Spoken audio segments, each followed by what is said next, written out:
우리는 누구나 죽음의 얘기를 하면 좀 두려워합니다. 얘기를 꺼내길 싫어하고. 그런데 거꾸로 생각해 보면 우리는 누구나 죽어야 되고요. 누가 대신 해줄 수도 없고, 더 불행한 것은 언제 죽을지를 잘 모릅니다.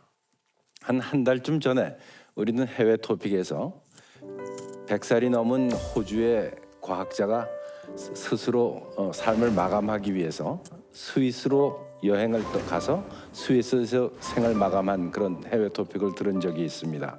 이런 현상은 모든 나라에서 허용되고 있는 현상은 아니고요. 특별히 이거는 의사 조력 자살이라고 부르는 것이고, 이거를 허용한 나라는 전 세계에 몇 나라가 없습니다. 물론 우리나라는 허용하고 있지 않습니다. 그런데 사람들의 수명이 길어지고 또 의료가 굉장히 발전하면서 이와 같은 요구가 점점 늘어나고 있는 것은 또 사실입니다.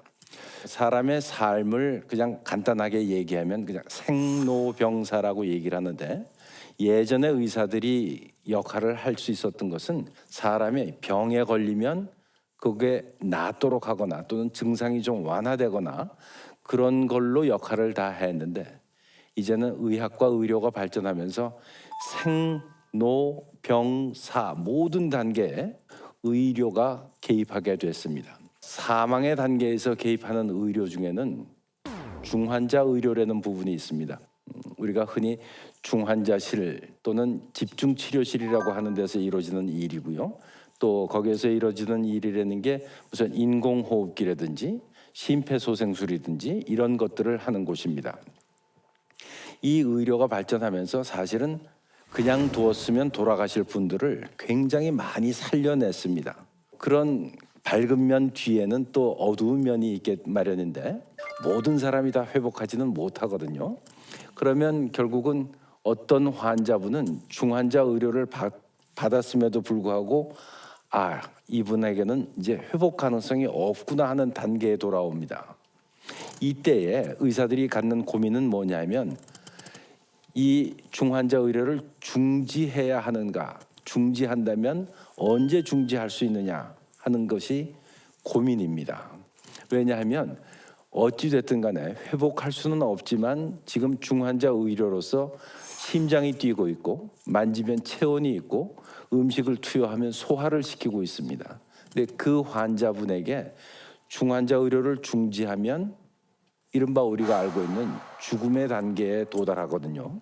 이러한 현상이 생긴 과정에서 사람들이 걱정하기 시작한 것이, 예전부터 있었던 안락사라는 개념이 있었는데, 사실은 안락사라는 말은 안락한 죽음 이렇게 돼서 편안한 그리고 고통이 없는 그런 죽음인 것 같지만, 그 안락사는 스스로 할 수는 없습니다. 누군가가 어떤 행동을 해줘야지 결과로서 안락사가 생길 수가 있거든요. 근데 그 누군가가 어떤 행동을 하는 것, 그것이 죽음이라는 결과를 초래하면 사실은 살인 행위와 구별되기 어려운 점이 생길 수가 있습니다. 그래서 그런 걸 구별하기 위해서 여러 가지 개념과 용어가 만들어졌지만, 어떤 용어든지 그 용어가 가지고 있는 중의적 개념, 그러니까 어떤 사람은 이렇게 해석하고 다른 사람은 달리 해석할 수 있는 부분들이 있어서 용어가 여러 개가 생겼습니다만은, 그런 용어들 자체가 다 문제점을 내포하고 있습니다. 그래서 연명의료를 중지하는 것을 소극적 안락사라고 부르자라고 한 분들이 있지만, 거기에는 사실은 다른 행위로 음식을 주지 않아서 사망하게 하는 그런 살인 행위도 포함할 수가 있어서 그 용어는 곧 쓰지 않게 됐고, 그걸 대신해서 쓴 것이 존엄사라는 용어를 썼습니다. 그래서 아까 104살 호주의 과학자가 선택한 의사조력 자살이 또 포함이 됩니다. 존엄사라는 용어를 단순히 연명의료 중지에 관해서 쓴다면 거의 반대하는 사람이 없는데, 존엄사라는 용어에 의사조력 자살이라는 개념이 포함이 되면 반대하는 분들이 또 굉장히 많습니다. 그래서 우리나라에서는 연명의료 결정이라는 그런 아주 달리 오해가 생기지 않을 그런 용어로 법을 제정하게 됐습니다. 그런데 이런 법은 전 세계적으로 그렇게 많지 않습니다. 왜냐하면 전 세계에서는 대개는 그게 그 어떤 지침이나 아니면 관행으로서 그냥 잘 이루어지고 있기 때문에 아주 자세한 법을 만든 나라는 우리나라가 유일합니다. 왜 우리나라에 이런 법이 만들어지게 됐느냐 하면 사실은 1997년에 발생한 보라매 병원 사건이라는 그런 불행한 사건이 있었습니다. 이 사건은 만성 알코올 중독자인 남편이 굉장히 심한 머리에 손상을 입고 보라매 병원에서 오랜 수술을 거친 뒤에 깨어났는데 그 부인은 만성 알코올 중독자인 남편이 소생하지 않기를 원했습니다. 차라리 사망하는 게 낫겠다고 생각을 했고 더 정확하게는 혹시라도 살아나되 중증 장애를 갖고 살아나면 그건 더 큰 어려움이라고 생각했고 남편이 죽기를 원해서 퇴원을 요구했던 그런 사건에서 의사가 퇴원을 허락함으로써 그분이 사망하게 한 사건인데 그 사건의 1심 판결에서 인공호흡기를 떼어준 의사에게 유죄 판결을 내리게 됩니다. 그 이후로 우리나라에서는 거의 모든 의사들이 단순하게 인공호흡기를 떼면 의사가 살인죄로 처벌받는다는 두려움을 갖게 됐고 그 이후로는 사실은 회복 가능성이 없는 환자에게도 인공호흡기를 떼어주는 일을 하지 않게 됐습니다. 그게 한 10년 지나다 보니까 결국은 2008년에 발생한 세브란스 병원의 김할머니 사건으로 또 다른 대법원 판결을 얻게 됩니다. 회복 가능성이 없는 환자에게 그리고 환자가 원치 않으면 불필요한 연명 의료를 하지 않아도 된다는 판결을 얻게 됐는데 그럼에도 불구하고 많은 의사들이 어떤 법률로서 보장이 되기를 기대했기 때문에 결국 2009년의 대법원 판결 이후에 7년에 걸려서 2016년에 연명의료 결정법이 제정이 되고 그리고 2년의 유예 기간을 거쳐서 우리나라에서는 2018년 올해 2월 4일부터 연명의료 결정법이 시행되게 됐습니다. 죽음을 얘기하기란 누구나 좀 꺼립니다. 왜냐하면 죽음을 잘 모릅니다. 어떻게 죽음이 일어나는지, 죽음 뒤에는 어떤 일이 생길지를 잘 모르고 또 우리가 흔히 영화나 드라마나 이런 데 보면 죽는 사람들이 굉장히 고통스럽다고 느끼기 때문에 자꾸 얘기를 하지 않으려고 하는데 우리가 죽음을 얘기해야 되는 것은 죽음을 준비하기 위한 것이고 죽음을 왜 준비해야 되느냐 하면 어떤 철학자가 얘기했습니다만 4가지 요건이 있습니다. 하나는 죽을 때 후회하지 않는 삶을 살기 위해서 죽음을 준비하자는 것입니다. 이게 물론 가장 중요하겠죠. 두 번째 준비는 뭐냐 하면 죽은 뒤에 나를 위한 준비입니다.